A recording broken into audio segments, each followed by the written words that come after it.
আসসালামু আলাইকুম। দেখেন, আজকে আবার আমি গাছ থেকে কি আনছি। এগুলা কালকের ছিল, এগুলা কালকে নিয়ে আসছিলাম। এগুলো হয়েছে কালকেরগুলা। কালকে এই বরবটি নিয়ে আসছিলাম।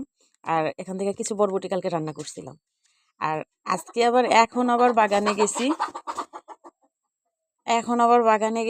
তো এখন আবার গিয়ে নিয়ে আসছি। দেখেন, টমেটো নিয়ে আসছি। এগুলা পাখিতে খায়া ফেলায়, মানে কাঁচাগুলো না আনলে পাখিতে খায়া ফেলায়।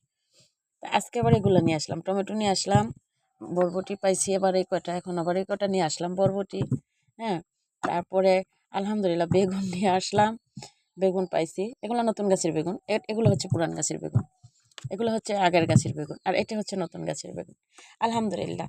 তবে আমি শখ করে কিছু গাছ বুনছি, মানে শখের বসে তো ভাবে শখ করে সারাক্ষণ বসে থাকি, তো এই জন্য বুনছি। তো বোনার পরে যাই হোক আলহামদুলিল্লাহ, মানে আমার মানে খাবারের তরকারিটা হয়ে যাইতেছে আর কি, কেনা লাগতেছে না।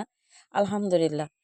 তো আমি বলবো আমার মতন ঘরের আশেপাশে যাদের একটু জায়গা আছে, তারা এরকমভাবে আর কি সবজি চাষ করে নেবেন, সার ছাড়া, মেডিসিন ছাড়া। ঠিক আছে, আলহামদুলিল্লাহ, কত ভালো, তাই না?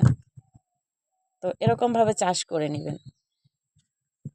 তো যার যার ভালো লাগে আমার ভিডিওগুলা, অবশ্যই কমেন্ট বক্সে জানাবেন।